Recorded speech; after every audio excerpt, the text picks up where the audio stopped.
अध्यक्ष आणि महाराष्ट्र राज्य मॅन्युफॅक्चर असोसिएशनचे पण अध्यक्ष आहेत. त्यांना मी विनंती करतो की त्यांनी आपलं इथं मनोगत व्यक्त करावं.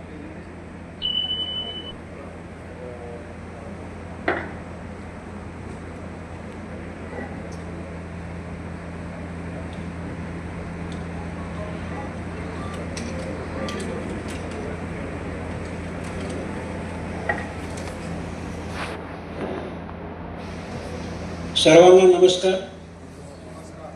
शेवटपर्यंत आवाज येतो का?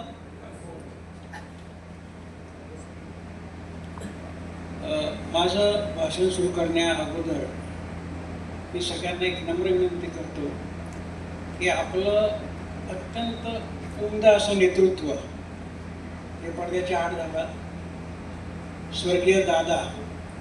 मी एक रिक्वेस्ट करेन की आपण फक्त 1 मिनिटाकरता त्यांना श्रद्धांजली देण्याकरता उभं राहायचं.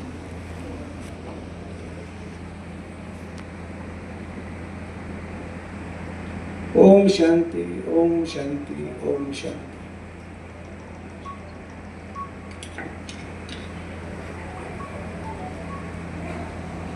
सर्वप्रथम कोसरे साहेब, लांबे साहेब आणि सगळे पदाधिकारी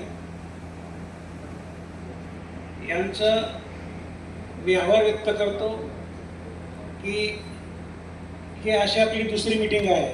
पहिली अशी एक मीटिंग आपली औरंगाबादला झाली होती आणि हा इतका सुंदर पायंडा त्यांनी कंटिन्यू ठेवला आहे.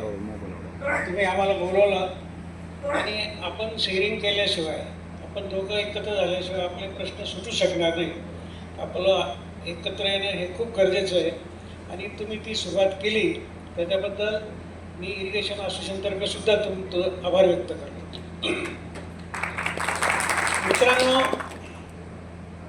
आज जगामध्ये युद्धाचं वातावरण आहे. सगळ्यांना जिथे ज्यांची आर्मी स्ट्रॉंग आहे तिथे आपल्याला सेफ्टीची जाणीव होते की आपण सेफ्टी आहोत. तो जो घटक आहे जवान, जो बॉर्डर आपलं रक्षण करतो, तो महत्त्वाचा आहे म्हणून त्याचा सन्मान होतो सगळीकडे. आणि तसाच सन्मान किंवा त्याहीपेक्षा जास्त सन्मान हा शेतकऱ्याचा व्हायला पाहिजे. कारण शेतकरी हा सगळ्यांचा पोशिंदा आहे. इव्हन बॉर्डरवर जे आहेत त्यांनाही जर अन्नाचा पुरवठा झाला नाही तर ते पण काय संरक्षण करतील.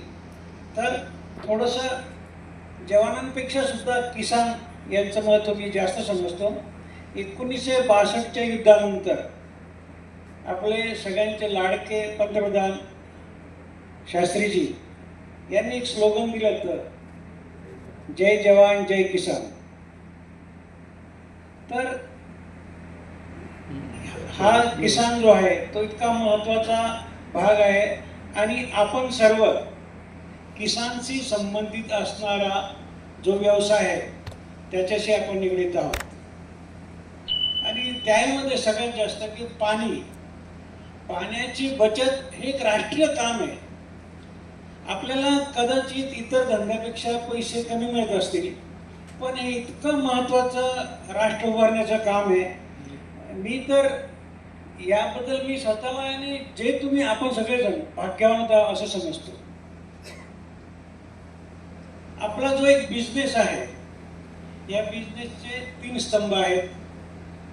एक कंपन्या, दुसरा डीलर आणि तिसरा आपला ग्राहक. मला तुम्ही सांगितलं की तुम्ही आजच्या दशा आणि दिशाबद्दल बोला.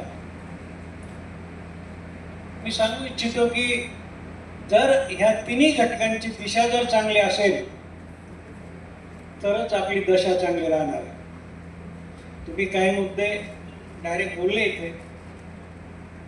खूप छोटे छोटे आपल्याला माळशिरस सारखे प्रकरण जे उद्भवतात आणि इतकी मोठी हानी होते आपल्या इंडस्ट्रीची.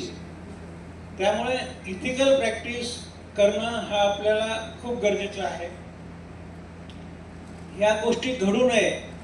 आता काय होतं की करणारे बोटावर मोजण्या इतके सुद्धा नसतात, पण आपण जसं एक सडका कांदा आपल्या याच्यात असतो चाळीमध्ये आणि सगळं कांद्याची चाळ तो बसवतो, तसं ह्या ज्या व्यक्ती असतात काही, या व्यक्ती सगळ्यांचं नाव खराब करतात आणि त्यांना असं वाटतं की कोणी काही करत नाही. तर तुम्ही जे सांगितलं की माझे सगळे जे वितरक बंधू आहे ह्या विरोधात निश्चित खंबीरपणे उभे राहतील आणि ह्या गोष्टीवर आपण उपाय शोधूया.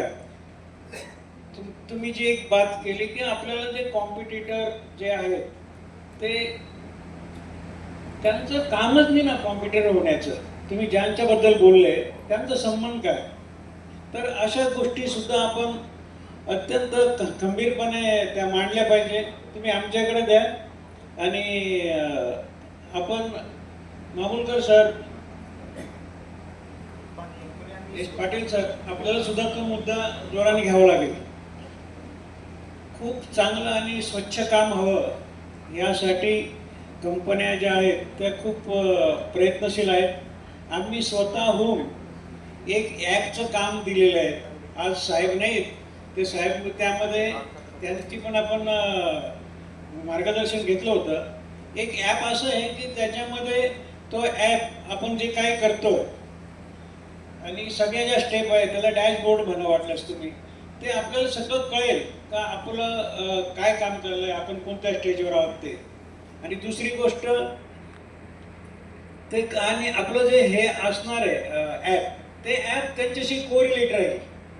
त्यांचा जो ॲप आहे त्या ॲपमध्ये हा आपला ॲप कोरिलेट राहील. म्हणजे त्यांना ही जी माहिती आहे, काय होतं की GST संदर्भात आहे, सगळ्या संदर्भात आहे. म्हणजे आपण जे म्हणतो की आपल्याला काय करायचं, ह्या ॲप नंतर कोणालाही वाईट काम करता येणार नाही याची आपण केलेली आहे, तरतूद केली त्याच्यामध्ये. दुसरं असं की याच्याकरता सगळ्या कंपन्यांनी खूप मोठा आर्थिक भार सोसलेला आहे आणि त्यांना आपण यांना गव्हर्नमेंटला विनंती केली की आम्ही हा सगळा पैसा तर आज देऊच, पण ह्याच्याकरता याची जी सर्व्हिसिंग असते, याचं जे अपडेशन असतं, ह्याकरता जो दरवर्षी पण जे पैसे लागतील तो सगळा आम्ही त्याची जबाबदारी घेतो असं आपण त्यांना सांगितलेलं आहे. तर हा एक महत्त्वाचा भाग आहे की हे जर ॲप त्यांनी घेतलं, मामूलकर सर त्यांना आज विचारता जर आला, आपली जी आता ऑनलाईन होईल त्याच्यामध्ये हा प्रश्न आपण त्यांना जरूर विचारावा, कारण उशीर खूप होत चाललेला आहे.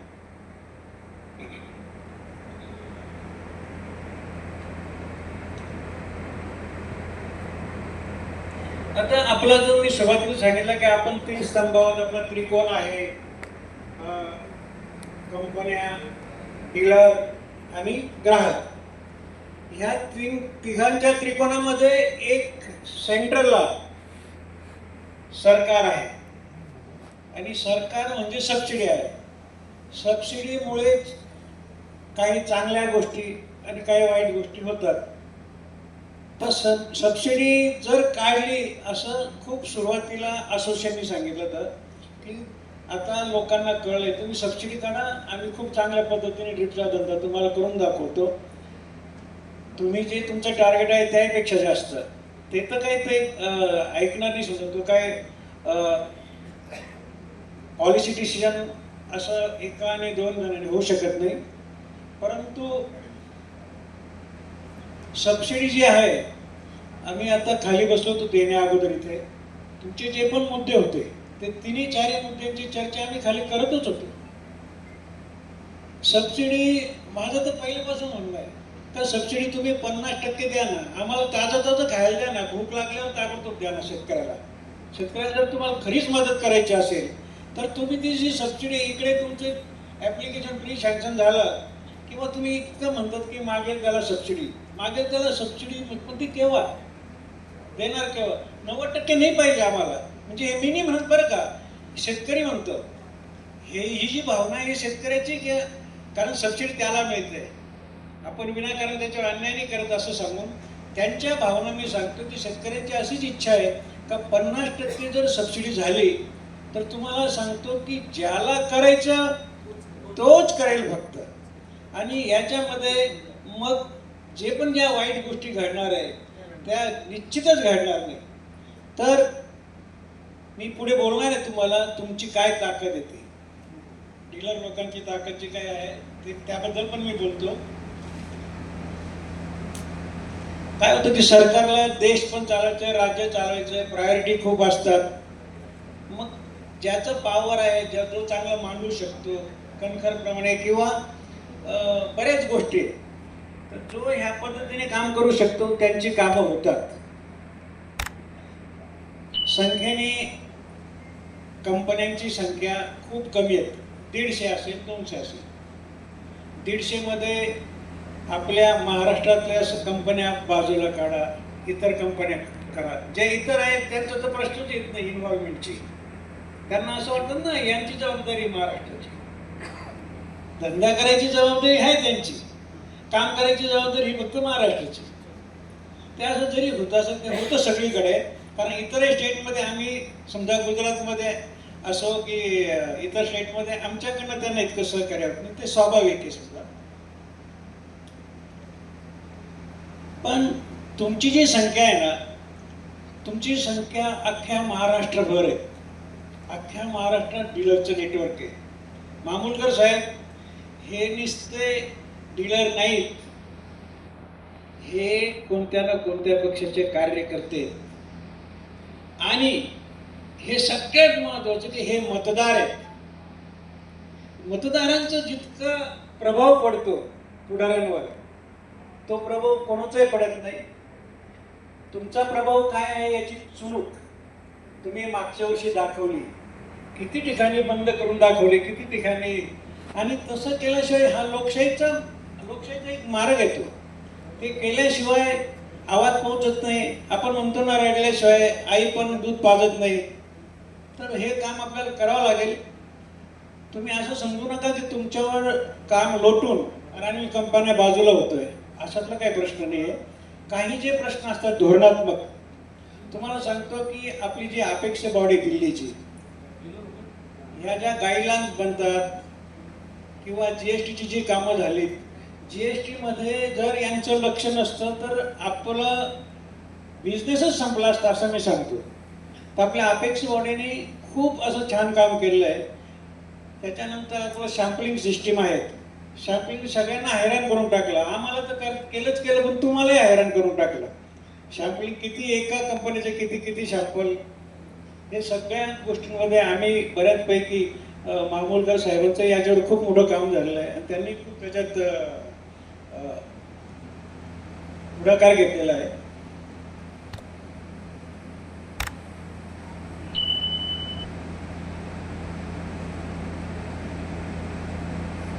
अजून आपला एक मुद्दा आहे. मी काही जे मुद्दे सांगितले टेक्निकल मुद्द्याबद्दल आपल्याकडे दोन खूप स्ट्रॉंग माणसं आहेत, पाटील साहेब आणि मामूलकर साहेब. ते ऑनलाईन आपल्याला सगळं समजून सांगतील. आपलं अजून एक दुर्दैव की आपल्याला आपल्या जे ॲग्रिकल्चर मिनिस्टर हा असा स्टेबल मिळतच नाही. खूप मोठं आपलं दुर्दैव आहे.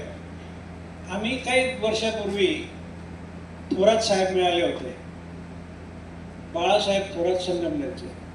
बऱ्याच दिवस ते होते आणि ते स्टेबल असल्यामुळे आपलं काम खूप चांगलं झालं. खूप चांगल्या पॉलिसी त्यांनी राबवल्या. थोरात साहेबांचं ते जरी नसतील, सत्तेवरही नसतील, तरी आम्ही संघटनेतर्फे आणि असोसिएशनतर्फे सुद्धा त्यांचा खूप आभार व्यक्त करतो.